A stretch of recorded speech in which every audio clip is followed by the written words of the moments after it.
네, 반갑습니다. 한 주간 잘 지내셨습니까? 제가 오늘 요한일서 주님과 깊어지는 사귐이라는 주제로 여러분과 함께 말씀을 나누고자 합니다. 우리 인간들이 가장 행복하다고 생각할 때가 어느 때냐?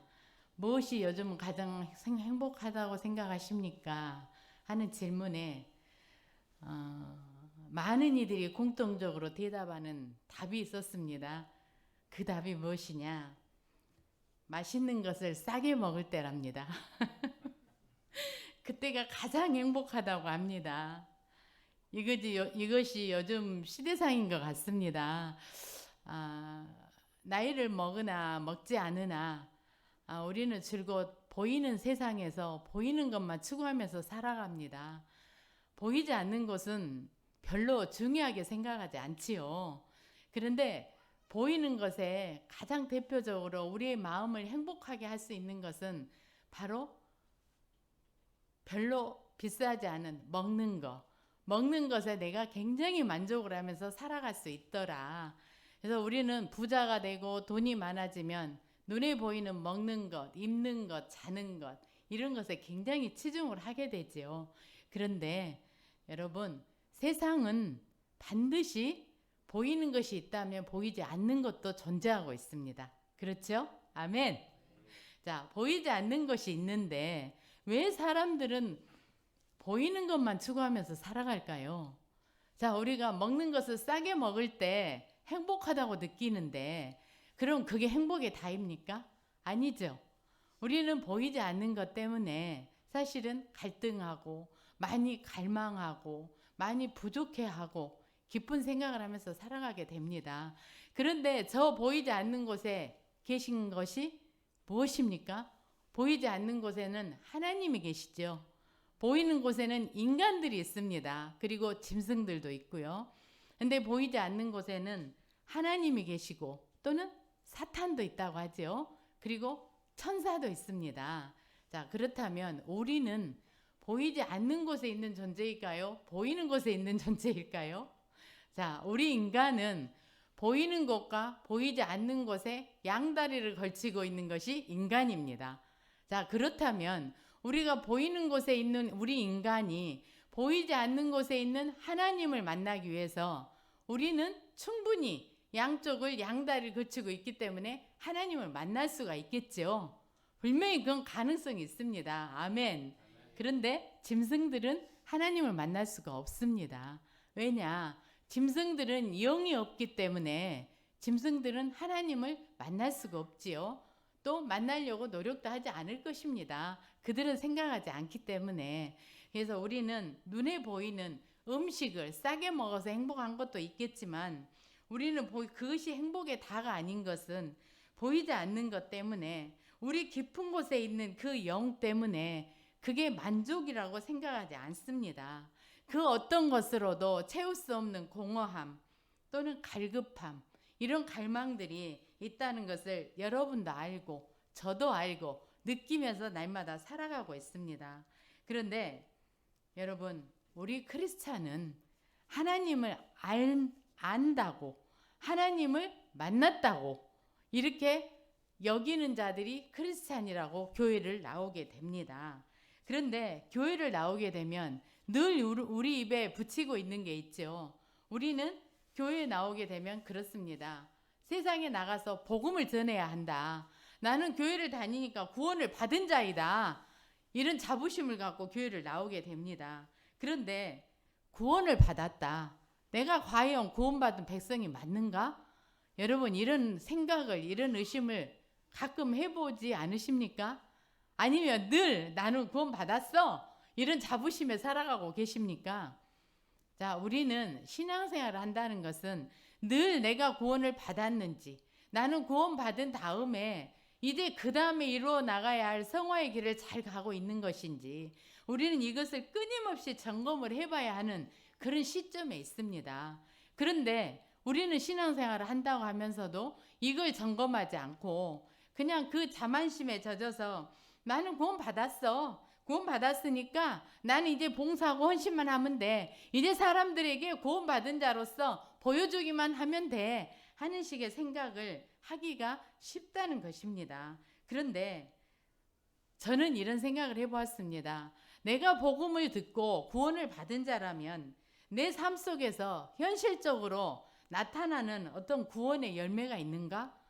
내가 구원을 받은 자라면 과연 나는 구원받은 자가 지금 어떻게 살아가고 있는가? 한번 여러분이 이런 점검을 해보셔야 하는데, 저는 구원을 받았다 하는 자라면 이렇게 생각을 합니다. 내가 구원을 받은 자라면 나는 늘 내 안에 하나님이 함께 살아 계신다는 것을 늘 느끼고 현실 안에서 발견하고 같이 동행하고 있다는 것을 아는 것이 구원이라고 저는 생각합니다. 자, 여러분이 구원을 받으셨다면 이제 그 구원을 받은과 동시에 내 마음에 성령님이 들어오시죠. 자, 지금까지는 성령이 무엇인지도 몰랐는데 내가 구원받은 자가 되다 보니까 내가 예수 그리스도를 영접하고 났더니 그 성령이 이제 내 마음 가운데 들어오셔서 늘 나와 함께 하시더라. 그래서 그 성령님이 나를 늘 지켜주시더라. 어디를 가든지 위험에 빠지지 않게 해주시고, 어디를 가든지 너는 구원받은 자야. 너는 내 아들이야. 너는 이런 일을 하면 되겠니? 너 지금 이런 일을 하면 안 되잖아. 늘 이렇게 마음 안에서 이야기해 주시고 가르쳐 주시고 인도해 주시고, 저는 그런 자가 구원받은 자라고 생각합니다. 여러분, 구원은 생각보다 훨씬 더 현실적입니다. 우리가 생각하는 구원, 우리가 생각하는 하나님, 그 하나님은 신으로 존재하고 계시지만 그 하나님은 늘 나와 함께 숨쉬고 계시고 늘 나와 함께 먹고 마시고 생각하고 곁에 계신다는 겁니다. 내 안에 계신다는 겁니다. 여러분, 이렇게 느끼면서 살아가고 계십니까? 아멘. 자, 이런 하나님이 내 곁에 계신다는 것을 느껴본다는 것은 여러분 이것입니다. 하나님도 나와 똑같이 감정이 있는 분이시라는 겁니다. 자, 우리가 하나님을 인격적으로 만났다 이런 말을 많이 하시죠. 자, 하나님을 인격적으로 만나야 한다. 하나님을 인격적으로 만나지 않으면 블로블로 목사가 되기가 쉽고, 하나님을 인격적으로 만나지 않으면 하나님은 그저 신으로만 존재할 뿐이다. 쉽게 말해서 인격적으로 하나님을 만나지 않으면 하나님은 종이 호랑이에 불과하지 않는다는 것입니다. 그분은 무섭고 거룩하고 신실하신 분이시지만 그분은 그저 성경 말씀 안에 들어 계시는 분, 이렇게 생각하기가 쉽다는 거죠. 그런데 하나님은 늘 우리에게 말씀하고 계십니다. 너 나 좀 만나자. 내가 너하고 함께 숨쉬고 싶어. 네가 슬플 때 나도 슬프단다. 네가 아플 때 나도 아파. 네가 고난에 빠져 있을 때 나도 고난에 빠져 있거든. 하나님은 늘 우리에게 이렇게 말하고 계십니다. 우리가 인격적으로 하나님을 만난다는 것은 절대 일방적이지 않습니다. 자, 제가 사랑하는 남편과 인격적으로 만나서 인격적인 대화를 카페에 가서 합니다. 커피를 시켜놓고 인격적인 대화를 하는데, 자, 사랑하는 남편이 인격이 없는 자라면 저는 일방적인 대화만 하겠죠. 자, 우리가 요즘 많이 키우는 애완동물, 강아지, 고양이 있죠. 강아지를 데리고 카페에 가서 건너편에 앉혀놓고 인격적인 대화가 되겠습니까? 안 되겠지요. 그런데 우리는 강아지나 고양이는 굉장히 일방적이라는 걸 알 수 있습니다. 그저 내가 사랑해주면 그 고양이나 강아지는 충성합니다. 나에게, 주인에게. 그런데 하나님을 내가 인격적으로 만난다는 것은 하나의 주체로서 인격이 있는 내가, 인격이 있는 남편과 앉아서 대화를 할 때 우리는 인격적인 대화를 나누게 됩니다. 같은 수준의 같은 감정을 가지고 같은 생각을 가지고 대화를 나누게 됩니다. 그렇다면 하나님을 인격적으로 만난다는 건 뭘까요? 하나님도 나와 함께 똑같은 감정을 가지고 계시는 그런 인격적인 분이시기 때문에 그 인격적인 하나님과 내가 카페에서 인격 대 인격으로 만났던 어떤 사람과 만남처럼 하나님과도 그런 인격적인 그런 감정을 가진 분으로서 우리가 일방적이지 않고 쌍방적으로 같이 만나는 거, 그것이 인격적으로 만나는 사람의 하나님의 모습입니다. 이제 아시겠습니까? 우리가 늘 교회 안에서 하나님은 인격적으로 만나야 해, 인격적으로 만나야 해, 이런 말들을 너무나 많이 쓰는데 사실은 인격적으로 하나님을 만나는 게 뭔지도 모르고 쓰는 경우가 많이 있습니다. 여러분, 우리는 사람과 사람이 만날 때는 늘 인격적으로 만나야 합니다.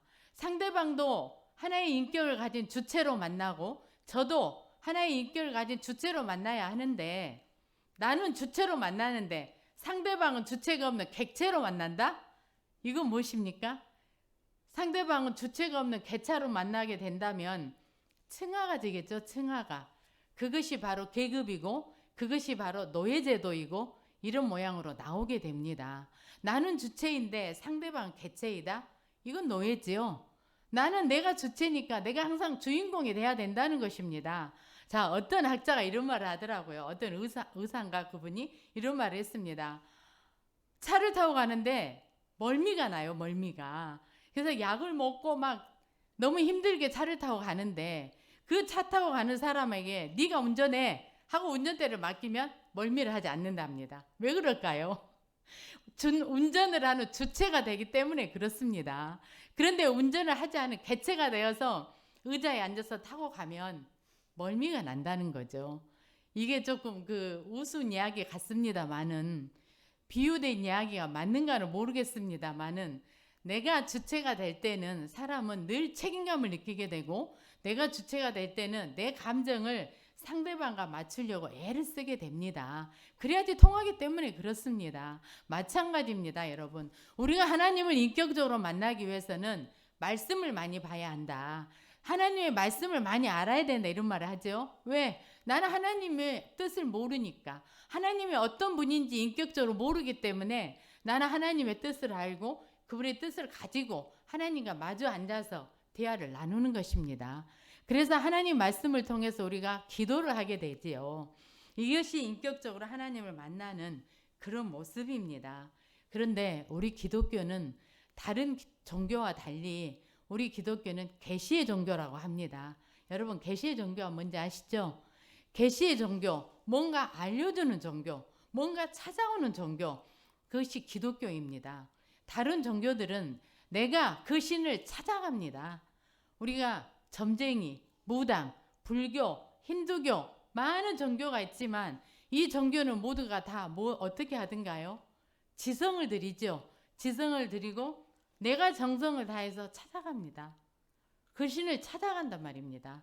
그런데 우리 기독교는 계시의 종교이기 때문에 이 기독교는 하나님이 나에게 찾아오십니다. 여러분이 아무리 하나님을 찾아가려고 해도 그분은 어느 날, 어느 때, 하나님의 때에 그분은 나에게 찾아오십니다.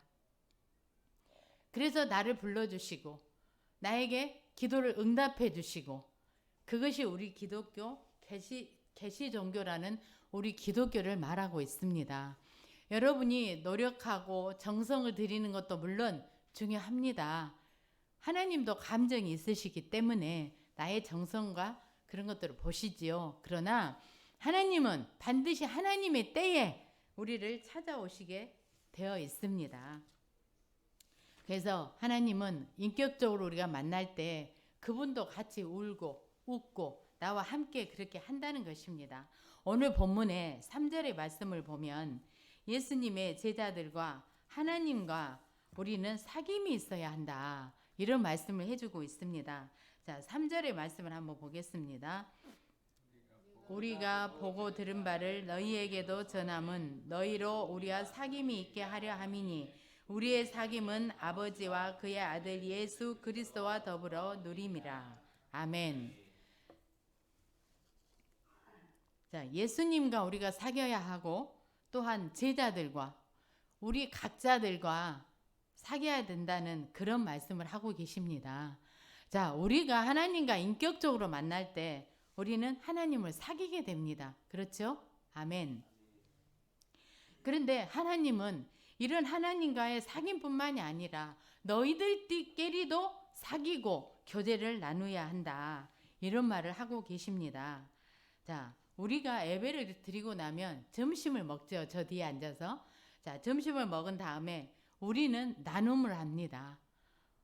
유시간 말로 코이노니아라고 하죠. 자, 교제를 하고 나눔을 하는데 뒤에 앉아서 맛있는 점심을 먹고 난 후에 우리가 나눔을 할 때 우리는 무슨 이야기를 나눕니까? 주로 우리가 지난 한 주간 하나님을 만났던 이야기, 지난 한 주간 우리가 하나님을 통해서 얻었던 것들, 그리고 누구는 아픈지 안 아픈지 건강한지 우리는 이런 평범한 이야기를 많이 나누게 됩니다.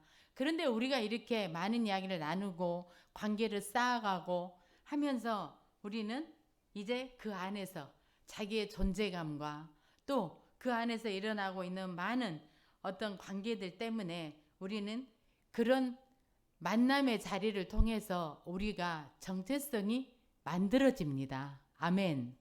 자, 예수를 믿지 않는 자들은 이 정체성을 어디서 만들까요? 예수를 믿지 않는 자들은 책을 통해서, 지식을 통해서, 또한 믿지 않는 사람들과의 만남을 통해서, 또 내가 좋아하는 멘토를 통해서 이런 아이덴티티, 정체성을 만들어 갑니다. 그런데 우리는 하나님을 믿는 자들이기 때문에 우리의 정체성은 어디에 있어야 됩니까? 우리의 정체성은 하나님께 있어야 합니다. 하나님이 왜 만드셨는지 나를, 그 하나님은 나에게 뭘 주시고 만들어 놓으셨는지, 그리고 세상을 어떻게 살아가라고 하시는지, 이런 것들 여러분이 정확히 아시고 그 룰을 따라서, 그 공식을 따라서 살아갈 때에 여러분은 세상을 넉넉히 이기고 또 행복하게 하나님 안에서 누리면서 살아갈 수 있다는 것입니다. 자, 사랑하는 성도 여러분, 우리가 하나님을 인격적으로 만났다면 우리는 늘 하나님과의 이런 사귐 안에서 하루하루 그렇게 즐겁고 기쁘게 살아가야 합니다. 그런데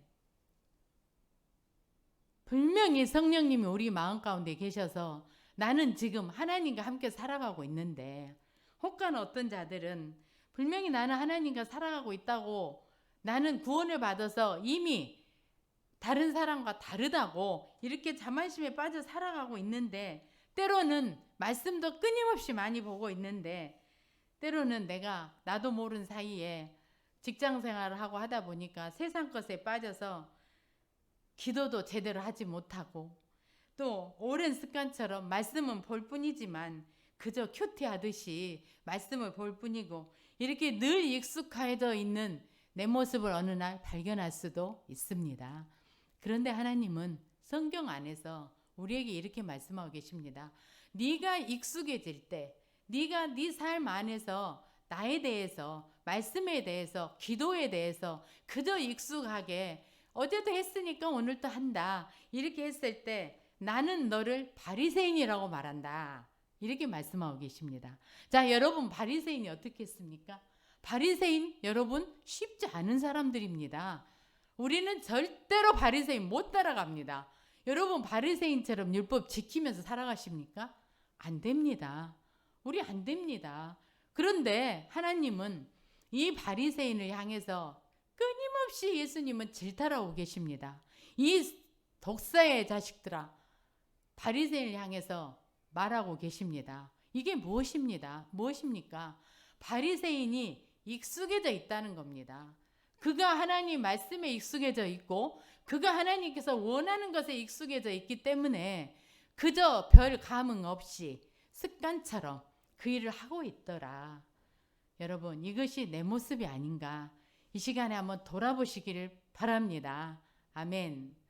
우리는 익숙해지면 굉장히 편안해집니다.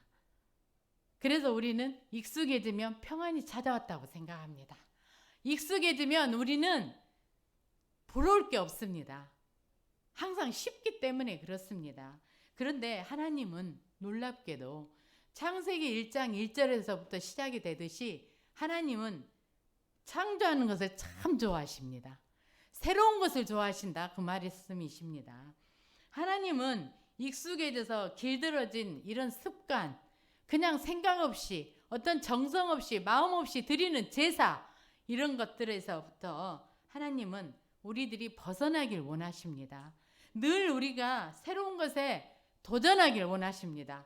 새로운 마음으로 혁신하기를 원하십니다. 그게 하나님의 뜻입니다, 여러분. 하나님은 창조를 해놓으시고 굉장히 이뻐하셨습니다. 엿새 동안에 창조하시고.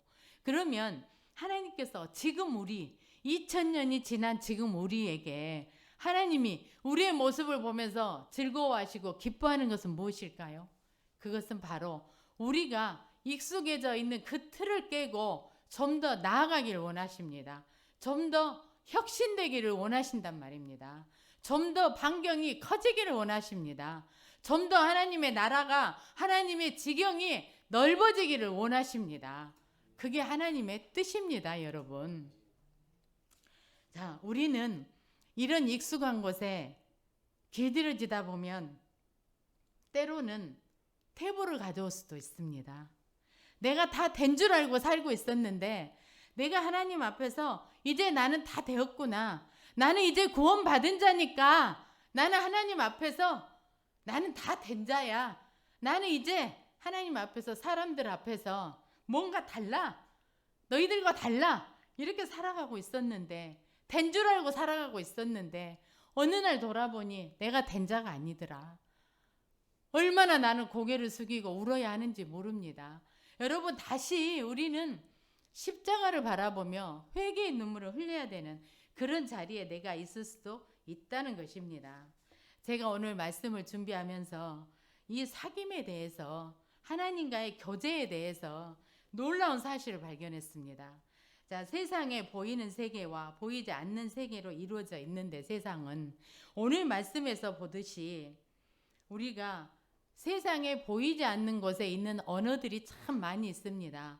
보이지 않는 언어라는 것은 여러분, 사랑이 보입니까? 보이지 않죠.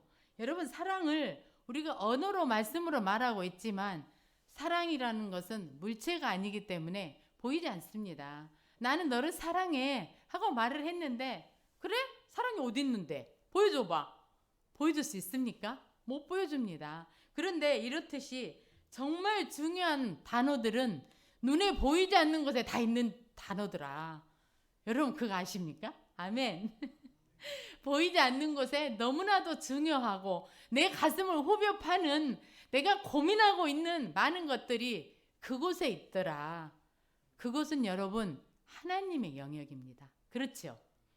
보이는 것은 우리가 인간의 영역이라고 말할 수 있지만 보이지 않는 것은 하나님의 영역이기 때문에 인간들이 돈을 벌기 위해서 보이지 않는 곳의 영역을 침범해서 사람을 가지고 장난을 칩니다. 그렇죠? 남자들은 여자를 보면서 사랑이란 단어를 가지고 장난을 칩니다. 나 너 사랑해. 그래놓고 배신 때리고 가버립니다. 쉽게 말해서 여러분, 보이지 않는 곳에 있는 이 중요한 단어들, 이 중요한 것들이 사실은 너무나도 우리 삶을 우지자지하고 우리 모든 것들을 쥐락펴락하면서 천국에도 데리고 갔다가 지옥에도 데리고 갔다가 하는 것을 저는 보았습니다. 여러분, 가까운 예로 부부가 부부싸움을 합니다. 어젯밤에 부부싸움을 하고 오늘 주일인데 교회를 왔다면 그 마음이 어떨까요? 그 마음은 분명히 지옥입니다. 지옥. 경험해 보신 분은 아실 겁니다. 그런데 친구와 싸우고 직장 동료와 싸우고 마음이 안 좋아서 교회를 왔다면 그 마음이 평안할까요? 평안하지 않습니다. 그런데 그 평안하지 않은 마음을 가지고 하나님 앞에 나아가서 하나님, 저 좀 평안하게 해주세요. 나는 그 사람 미워 죽겠어요. 하나님, 이 미운 감정을 좀 없애주세요. 여러분이 기도를 했다면 하나님은 분명히 그 사람 마음 가운데 평안을 부어 넣어 주셨겠죠. 그러면 나는 다시 천국의 마음이 되어서 교회를 오게 되었을 것입니다. 그런데 사는 게 바빠서 기도하는 거 뜸뜸이 하다가 에이 모르겠다 교회 오면 그 마음은 지옥인 채로 신경질 나고 화가 나고 싸워서 마음은 만신창이고 이런 모습으로 교회를 오게 된다는 것입니다. 그것이 바로 지옥입니다. 그런데 누구를 만나서 마음이 풀리고 그 사람이 나를 사랑한다는 게 느껴지면 우리는 바로 마음이 천국으로 이동할 수도 있습니다. 아멘. 이것이 지옥과 천국을 왔다 갔다 하는 우리의 마음입니다. 그런데 제가 발견한 것은 이렇게 사슬처럼 얽혀 있는 이런 관계들이 우리의 마음뿐만이 아니라 우리의 몸도, 우리의 육체도 지배하고 있다는 것을 제가 발견하게 되었습니다. 그것은 육체의 저 깊은 곳에 있는 장기들, 여러분 아시죠? 우리 마음, 우리 몸 안에 들어있는 장기들, 위가 있고 간이 있고 심장이 있고 신장이 있고 그렇습니다. 근데 이렇게 많은 장기들이, 이런 장기들이 모두가 다 뭘 가지고 있느냐? 세포를 가지고 있습니다. 세포. 우리의 몸은 세포로 이루어져 있죠. 이 세포가 60개조가 있다고 그래요. 사람의 몸에는 60개조의 세포를 가지고 사는 것이 인간인데, 사람 몸 안에 존재하고 있는 미생물은 500개조가 있답니다. 여러분 아시겠습니까? 자, 500개조의 미생물이 있기 때문에 우리 인간이 사는 지구에는 병원이 존재를 하고 약국이 존재를 하고 있습니다. 이런 미생물들, 세균 때문에 우리는 너무나 많은 병을 안고 살아가고 있지요. 그런데 우리 몸에 있는 많은 60개조의 세포들이 이렇게 아까 제가 말씀드린 것처럼 하나하나 연결되어서 합하여서 선을 이루지 않으면 나는 건강하지 못하더라. 의학자들은, 과학자들은 이걸 발견해냈습니다. 우리는 우리 몸 안에 들어있는 60개조의 세포가 하나로 연결되어 있다는 거 아십니까? 아멘. 그 세포가 머리끝부터 발끝까지 연결되어 있기 때문에 우리의 몸이 아플 때, 건강하지 않을 때 이 세포들은 통으로 작용을 하게 됩니다. 통으로. 이 통으로 작용한다는 것을 일찍이 알고 나온 의학이 한의학입니다. 한의학. 자, 일반 의학은 한의학처럼 통으로 보지 않지요, 사람을. 자, 사람이 어깨가 아파서 정형외과를 갑니다. 그러면 정형외과에서는 어깨를 보면서 오십견이 왔는데요, 찍어보면서 이야기를 하지요. 그렇게 치료를 합니다. 그렇게 해서 낫는 경우도 허다하게 많이 있습니다. 그런데 여러분, 어깨에 이 오십견이 오는 것이 비단 이 어깨에 국한되어서만 병이 왔을까요? 그건 아니죠. 자, 어깨를 많이 썼더니, 스트레스를 많이 받았더니, 화난 일이 있었더니 어깨가 아프더라? 자, 이게 뭡니까? 머리끝부터 발끝까지 60개조의 세포가 뭔가 자극을 받았더니 어깨로 가서 아픔이 오더라는 겁니다. 자, 여러분, 누구하고 이야기를 하고 있는데 극도로 심한 스트레스를 받아요, 상대방한테. 그러면 여러분 어디가 먼저 아픕니까? 목이 조여오죠? 등이 아프죠? 어깨가 내려앉을 것 같습니다. 이거 이상하지 않습니까? 분명히 나는 어깨를 다치지 않았는데 스트레스를 받았을 뿐인데, 화가 났을 뿐인데 목이 아프고 어깨가 아프더라는 겁니다. 이건 60개조의 세포가 분명히 하나로 연결이 돼서 작용을 하고 있다는 것이지요. 제가 그걸 발견한 겁니다, 여러분. 우리 몸이 이렇게 연결되어 있듯이 하나님은 우리에게 늘 원하시는 것이 뭐냐? 너희들 간에 또 나와 함께 연결하자, 협력하자, 그래서 선을 이루자. 하나님의 결론은 이것입니다. 자, 요한일서에서 말하고 계시는 나하고 사귀자, 너희들끼리도 사겨라, 제자가 이렇게 말을 하고 있는 것은 너하고 나하고 사귀어서 하나가 되자. 자, 하나님이 나하고 사귀어서 인격적인 관계가 되어서 내가 너를 도와줄게, 내가 너에게 복을 줄게, 내가 세상에서 네가 어떻게 살아야 할지 그 공식, 방법을 내가 가르쳐 줄게. 하나님은 이렇게 협력하길 원하십니다. 그리고 너희들끼리도 협력해서 서로 사랑하고 미워하지 말고 서로 위해주고 한번 그렇게 살아봐. 그래서 누구는 팔이고 누구는 어깨고 누구는 다리이고 우리에게 이렇게 말하고 계시는 겁니다. 그런데 이것을 너무나도 적나라하게 우리의 장기들이, 우리의 육체 안에 들어있는 모든 세포들이 그걸 보여주고 있더라. 그것입니다. 자, 우리 몸 안에 들어있는 60개조의 세포들이 어떻게 하면 병이 온지 아십니까? 세포, 그 작은 세포 하나하나가 각자가 다 자기의 일이 있습니다. 자, 간에 있는 세포는 간이 해야 될 일을 하겠죠. 자, 위에 있는 세포는 위가 해야 될 일을 할 것입니다. 자, 우리가 지금 과학 시간은 아니지만 이렇게 장기들이 일하는 것에 대해서 과학자들은 이렇게 우리는 배웠습니다. 고등학교 때 교감신경과 부교감신경이 있다. 부교감신경 안에 들어있는 것들은 우리가 움직일 수 없는 것들, 우리 마음대로 할 수 없는 것들. 여러분, 간이 아프다고 내 마음대로 할 수 있습니까? 자, 위가 쓰리고 아프다 해서 내 마음대로 할 수 있습니까? 어떤 의사가 그렇더라고요. 위가 쓰려서 우유를 마신다? 절대로 위가 쓰려서 낫는 거 아니랍니다. 우유가. 자, 인간이 할 수 있는 것은 별로 없습니다. 속의 내장이 아플 때 인간이 할 수 있는 것은 별로 없더라. 그게 바로 부교감신경입니다. 부교감신경은 지네들끼리 서로 연락하고 합치고 분열되고 분리되고 하면서 작용을 하고 있습니다. 우리 몸 안에서. 내가 죽지 않게 이 생명을 유지해주고 있더라는 겁니다. 그런데 이것을 감히 인간이 하겠다고요? 절대 안 됩니다. 인간은 간을 떼어서 이식을 하고 수술을 할 수 있습니다. 그러나 그 간이 위하고 또 담낭하고 폐췌장하고 전부 합쳐져서 내 몸을 머리끝부터 발끝까지 전부 건강을 유지시켜주고 때가 되면은 간이 소화액도 흘려보내주고 해독도 시켜주고 이런 일을 하는 것은 전 사실 그게 신의 영역이라고 생각하고 있습니다. 그런데 이런 세포들 하나하나에 무슨 원인인지는 모르겠는데 노폐물이 낀다는 겁니다. 우리 녹이 슬듯이 이 세포 하나하나에 노폐물이 끼면은 여러분에게 병이 찾아옵니다. 자, 이 노폐물이 왜 낄까요?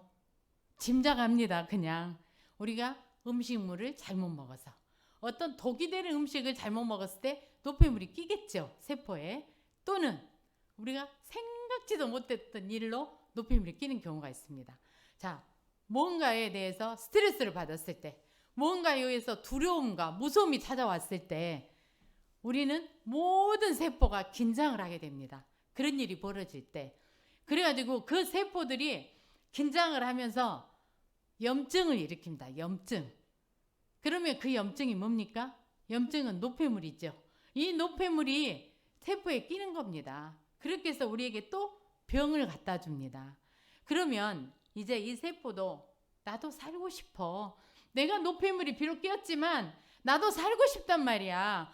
나랑 같이 소통하자. 세포들아, 나도 좀 끼워줘. 안에서 막 아우성을 칩니다. 노폐물이 끼어서 앞이 안 보이는데 그 세포는. 다른 세포들은 앞이 다 보여서 서로 간은 간대로 위는 위대로 막 자기 기능을 다 하고 있습니다.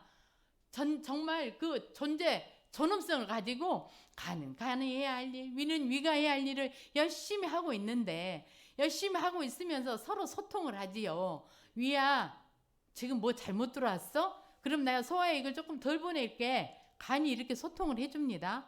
그런데 노폐물이 껴버리면 이 노폐물이 낀 이 세포들은 어떻게 해야 될까요? 소통이 안 되지 않습니까? 소통이. 눈이 가려지고 귀가 안 들리니까 소통이 안 되어서 얘들아, 난 지금 뭐 해야 돼? 자꾸 묻습니다. 그런데 다른 세포들이 얘를 왕따를 시켜요. 너 안 보이잖아. 너 안 들리잖아. 그럼 왕따된 이 세포는 어떻게 될까요? 그래도 이 세포는 살고 싶어요. 우리가 사회생활 할 때도 왕따가 있죠. 오늘 아침에 장로님이 저에게 은따도 있다고 하더라고요. 은따. 정말 지능적이고 나쁜 것들이죠. 그런데 세포도 마찬가지랍니다. 왕따, 은따가 있어서 안 보여, 안 들려. 그러다 보니까 이 왕따된 세포가 나도 살고 싶어. 그래서 이 아이가, 이 세포가 돌연변이를 일으키기 시작합니다. 나도 살기 위해서. 다른 세포들은 다 소통하는데 나 안 껴줘? 나는 안 돼? 알았어. 그럼 나도 살아야겠어. 돌연변이를 일으키면서 이 세포가 자가분열을 하기 시작을 합니다. 자꾸 몸짓이 커집니다. 하나를 만들고 두 개를 만들고 네 개, 8개, 16개 이런 식으로 자가분열을 하게 됩니다. 그런데 우리의 정상적인 세포들은 자기 기능을 열심히 하다가 자기의 해야 될 기능이 끝나고 나면 서로 소통을 합니다. 야, 간에 있는 너 세포, 너 이제 네 기능 끝났거든. 이제 좀 사라져 줄래? 하면은 그건 자체적으로 죽습니다. 그래서 인간은 계속 세포가 죽는다고 하지요. 새로 생기고 죽고 이런 이야기는 여러분 들으셨을 겁니다. 그게 그 말입니다. 자기 일을 다 한 그 세포는 이제 죽습니다.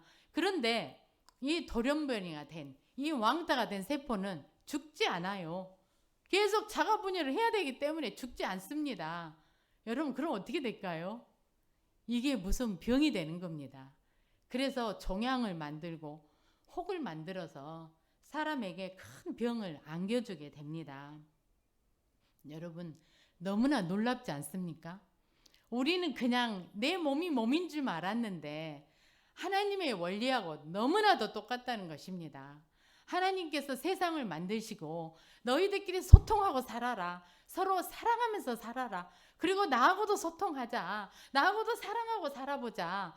이렇게 세상의 원리를 우리에게 주고 세상을 만드셨는데, 그래서 우리의 육체도 만드셨는데 우리의 육체 안에 들어오지 말아야 할 것들이 내 잘못으로 인해서 들어와서 노폐물로 남게 된다면 하나님께서 원하지 않으시는 내 건강이 파괴가 되고 나는 병원을 실려가고 이런 일들이 일어나게 된다는 것입니다. 사랑하는 여러분, 여러분이 조그만 병부터 시작해서 큰 병이 이르기까지 우리가 병을 걸리지 않으려면 내 온 몸들이 소통을 잘 하셔야 됩니다. 그래서 우리는 절대적으로 필요한 것이 운동입니다. 운동은 모든 장기들이 소통할 수 있도록 늘 충격을 줍니다. 우리가 달리고 걷고 할 때에. 그래서 우리가 살을 뺄 때도 운동이 필요하지만 건강을 위해서도 운동은 절대적으로 필요하다. 운동을 목지어서 못한다면 움직이기라도 많이 하라는 겁니다. 끊임없이 움직일 때 사람은 살아있다. 우리는 이렇게 말하는 것입니다. 그런데 요즘 현대인들, 요즘 젊은이들이 어떻게 살아가고 있습니까? 거의 움직이지 않습니다. 컴퓨터 앞에만 앉아 있습니다. 그렇죠? 컴퓨터 앞에 앉아서 탁 누리기만 했는데 나는 미국을 갔습니다. 컴퓨터 앞에서 탁 눌렀는데 난 누구를 만났습니다. 대화를 하고 있습니다. 움직이지 않아도 옛날 컴퓨터 없던 시절처럼 나는 그 화면 안에서 누구든지 만날 수 있고 멀리 갈 수 있다는 겁니다. 이런 세상이 와버렸습니다. 물론 코로나가 이런 세상을 앞당겼지만 이런 세상이 와버리고 보다 보니까 이제는 소통을 하는 것이 화면 안에서만 소통을 하는 것입니다. 자, 여러분, 지도가 있습니다. 지도는 땅이지요. 땅의 영역을 표현한 것이 지도인데 사람이 지도만 가지고 있으면 이 지도는 아무 일도 할 수가 없습니다. 우리는 이 지도를 가지고 나는 성지순례를 가고 싶어. 이스라엘을 탁 찍었습니다. 그럼 여러분 성지순례 가서 예수님을 만나고 보고 올 수 있습니까? 안 되지 않습니까? 저는 컴퓨터가 이런 역할을 하고 있는 것이 아닌가 하는 생각을 해봅니다.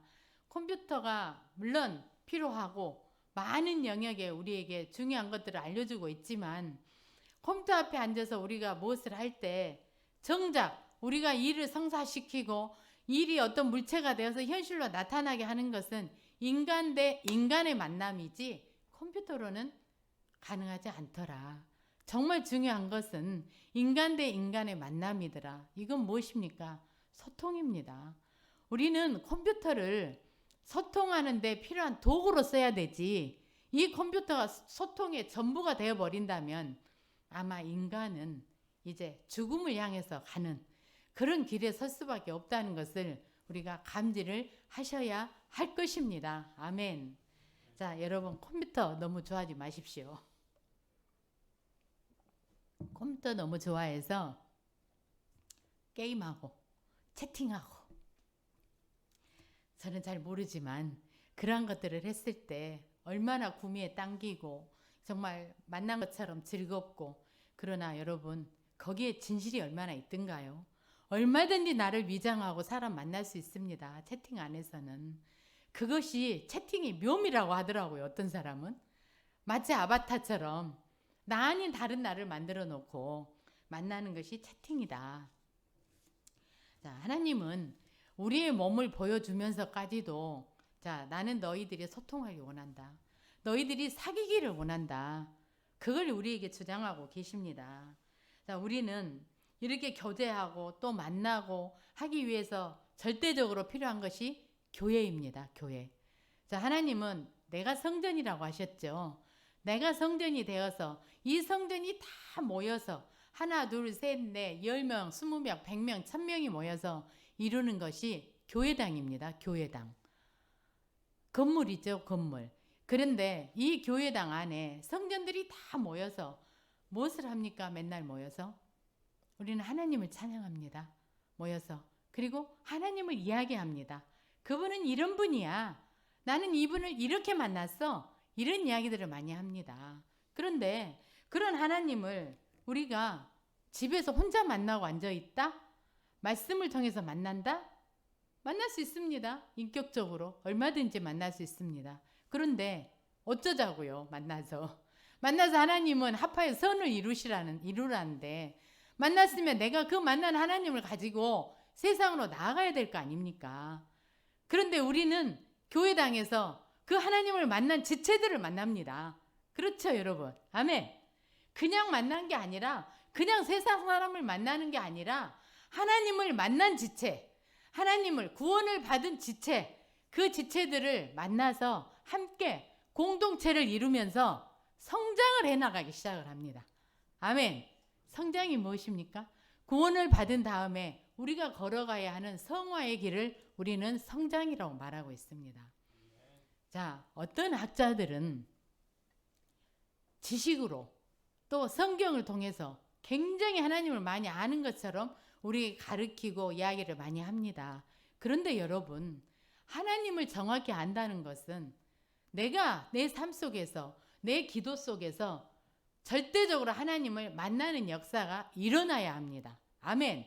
어떤 모양으로든지 어떤 형태로든지 나만이 만날 수 있는 하나님, 나에게 계시는 하나님, 내가 만났던 그 하나님을 내가 경험하고 체험하고 그 계시를 경험하고 그런 간증이 있어야 합니다. 기독교는 절대적으로 그것이 필요한 종교입니다. 내 간증이 없다면, 내 체험이 없다면 아까 말씀드린 것처럼 지도 속에 있는 이스라엘, 성경 속에 있는 종이 호랑이 그것일 뿐입니다. 아무리 말씀을 많이 하고 아무리 찬양을 열심히 하고 봉사, 희생, 헌신을 많이 한다 할지라도 내가 하나님을 만난 간증이, 체험이 없다면 이건 반쪽짜리 신앙밖에는 되지 않는다.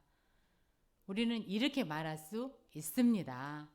자, 우리가 알고 있는 대형교회 아주 큰 교회 목사님들 그리고 유명한 신학자이신 교수님들 그런 분들이 대부분이 보면 방언을 하신 분들이 별로 없더라고요. 저는 그런 그 신앙의 간증을 좀 많이 들었습니다. 그건 참 비밀스러운 이야기이기 때문에 목사님들이 언급을 하지 않지요. 성도들은 다 할 거라고 생각을 하지요. 내가 하니까, 내가 방언이 되니까. 물론 방언이 어떤 체험의 100% 다는 아닙니다. 그러나 못하는 것보다는 하는 게 더 좋지 않을까요? 내가 간증이 되니까. 그런데 많이 안다고 해서 지식적으로 높다고 해서 방언을 하더라? 이건 아니라는 겁니다. 그래서 어떤 목사님들은 아주 수줍은 얼굴로 사실 저는 방언을 못합니다. 이런 말을 하시는 목사님들을 꽤 많이 저는 보았습니다. 자, 그렇듯이 우리가 하나님을 아는 지식만 커지면 머리만 커집니다. 그리고 자만심만 가득해지죠. 이때 같이 우리가 하나님을 늘 만나고 체험하고 간증할 수 있는 이런 만남이 주어진다면 머리만 크지는 않겠죠. 왜? 늘 만나는 그 하나님 말씀해 주시니까. 늘 만나는 그 하나님이 나에게 겸손을 주시니까 너 나대지 마라. 너 고개 들지 마라. 하나님이 그러시니까 회개시키시니까 겸손해지지 않을까요? 저는 그런다고 생각합니다. 이것이 저는 하나님의 매력이라고 생각합니다. 여러분, 하나님은 살아계십니다. 하나님은 늘 함께하고 계십니다. 저희와.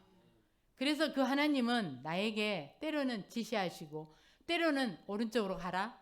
때로는 너 마음 아프지? 나도 아파. 이런 감정도 드러내시고, 때로는 내가 울 때 퍽퍽 우시는 하나님을 만나는 저 여러분 되시기를 축원합니다. 아멘. 자, 믿음에는 절대적인 공식이 없습니다. 믿음에는 정도가 없습니다. 여러분, 믿음은 각자의 믿음입니다. 각자의 믿음. 그래서 믿음은 지식으로 알 수 있는 것도 아니고요. 높은 학식으로 알 수 있는 것도 아닙니다. 그러나 분명한 것은 하나님은 멀리 계시지 않습니다. 내 곁에 계시고 내 안에 계시기 때문에 여러분이 마음의 문을 절실하게, 간절하게, 애타게 하나님을 찾으실 때, 마음의 문을 여실 때 하나님은 반드시 여러분을 만나주시고 여러분을 함께 즐거워해 주시고 함께 기뻐해 주신다는 것을 여러분은 꼭 믿으시고 만나시기를 축원합니다. 아멘. 하루하루 시간을 정해놓고 기도를 하십시오. 습관이 되도록 기도를 하십시오. 기도를 하는 것처럼 착각하지 마시고 정말 기도를 하십시오. 그러면 하지 말라고 해도 우리는 한 형제 자매가 되어서 소통한다는 것을 이 공동체에 와서 아마 느끼게 될 것입니다. 그래서 우리가 눈에 보이는 봉사 헌신 좋습니다. 얼마나 마음이 간절하고 절실하고 남을 사랑하는 마음이 있어서 우리가 봉사 헌신을 하겠죠. 눈에 보여지는 봉사 헌신 좋습니다. 하나님도 그 마음 보실 것입니다. 그런데 여러분, 봉사 헌신을 하실 때 늘 염두에 두셔야 하는 것은, 저번에 다니엘 기도에서 어떤 목사님 그런 말을 하셨죠. 마리아와 마르다의 다른 점을 이야기하셨습니다. 마리아와 마르다의 다른 점이 무엇입니까? 그들은 각자의 은사를 찾아서 자기의 은사에 맞는 일을 했을 뿐입니다. 근데 마리아가 예수님 발 앞에 앉아서 말씀을 듣고 있는 게 싫었습니다. 자기는 부엌에서 열심히 일하고 있는데, 예수님 보십시오. 저 동생 마리아는 저렇게 편히 앉아서 예수님 말씀만 듣고 있지 않습니까? 그 마리아를 꾸짖어 주면 싶어서 예수님께 이릅니다. 마르다가. 그런데 예수님 뭐라고 하십니까? 그가 하는 일이 족하다고 하셨어요. 예수님은. 무슨 말씀이십니까? 마리아는 예수님의 말씀을 듣는데 은사가 있는 여자이고, 마르다는 부엌에서 수다를 떨면서 예수님을 위해서 맛있는 음식을 준비하는 것이 그 사람의 은사이고, 자, 그랬을 때 우리는 내가 가진 은사에 충실하고 열심히면 됩니다. 내가 가진 은사를 제껴놓고 다른 사람을 손가락질하면 안 된다는 것입니다. 자, 하나님은 우리에게 이렇게 남의 걸 보지 말고 네 것 먼저 봐라. 그래서 봉사와 헌신을 할 때는 우리가 늘 하나님 앞에 기도하고 교제하면서, 하나님과 교제하면서 하나님께서 부어주시는 그런 평안과 기쁨과 또 하나님께서 부어주시는 그런 사랑의 마음으로 봉사와 헌신을 해야 될 줄로 믿습니다. 아멘. 이런 마음들이 모아질 때 우리는 공동체 안에서 연합이 저절로 일어납니다. 삐져나가지 않더라는 겁니다. 누가 무슨 말을 혹여 좀 잘못한다 할지라도 안아주고 덮어주고 이렇게 되더라는 것입니다. 이것이 하나님께서 원하시는 연합입니다. 그런데 이 연합이 겉모양만 그런다고 해서 연합이 일어나는 것은 아닙니다. 사실은 이 연합이 굉장히 어렵습니다. 그래서 우리는 늘 코이노니아 이런 말을 많이 하죠. 자, 이 코이노니아가 이루어지기 위해서, 이 연합이 이루어지기 위해서 우리가 반드시 해야 될 것이 있는데, 그것은 하나님과 늘 교제하고 하나님께서 부어주시는 그 평안을 맛본 다음에 내가 직접 하나님이, 예수님이 짊어지고 가셨던 그 십자가, 그 고난의 십자가를 통과해야 된다는 것입니다. 내가 그 십자가, 그 고난을 통과하지 않으면 형제의 그 마음을 읽으면서 같이 연합을 이루지 못하더라. 그 말씀입니다. 그래서 우리는 십자가가 목걸이로 차고 다니고 이렇게 십자가가 서 있고 하면 별 감흥 없이 보지요. 아, 예뻐. 금색이라 예쁘네 하면서 십자가를 봅니다. 근데 여러분 십자가가 무슨 색인지 아십니까? 십자가는 분홍색이 아니에요. 십자가는 나무색이 아닙니다. 십자가는 여러분이 통과해야 될 핏빛입니다. 핏빛. 십자가는 빛깔이 핏빛이더라 그 말입니다. 내가 피로 그 십자가의 고난을 통과하지 않으면 형제의 허물을 보고 흉보지 않을 수 없더라. 내가 그 십자가의 핏빛을 통과하지 않으면 형제의 잘못된 것을 보고 서로 소통하면서 덮어주고 사랑하고 정말 너무 나는 저희 때문에 마음이 아파.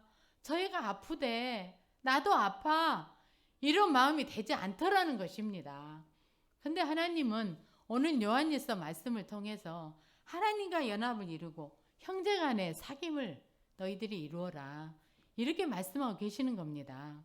그래서 여러분에게 반드시 그 통과해야 되는 고난의 핏빛의 십자가가 그래서 예수의 흔적이 우리 마음에 있어야 된다는 것입니다. 아멘. 자, 오늘 제가 이제 요한일서 말씀을 이제 맺을까 합니다. 하나님께서는 우리에게 이렇게 사귐, 교제, 관계, 코이노니아 이런 것들이 중요하다고 말씀을 하고 계시는데 집에서 내가 혼자 만나는 그 하나님 마음에 품고 공동체에 나오셔서 이 공동체에서 여러 사람이 만난 하나님을 보면서 내가 그 본 하나님 중에서 나도 그걸 닮아가고 나도 그 하나님을 또 만나고 그렇게 해서 공동체 안에서 내가 성장되어지고 좀 더 성숙되어지는 그런 우리들이 모두 되었으면 좋겠습니다. 여러분, 우리가 말은 참 쉽습니다. 그렇죠?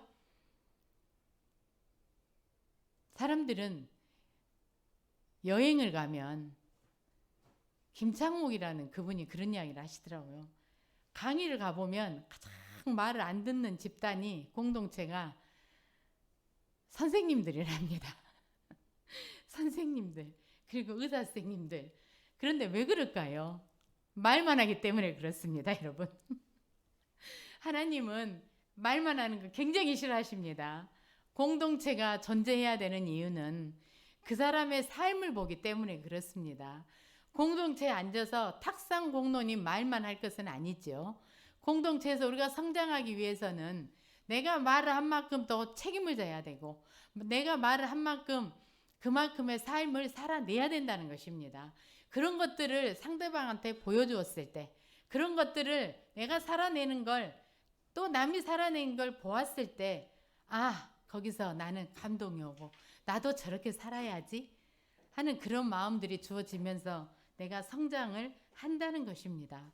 여러분, 오늘 요한일서 말씀처럼 우리도 하나님 앞에서 이렇게 사귀고 교제하고 코이노니아를 이루면서 그 다음에 주어진 하나님의 약속 그리고 그 약속을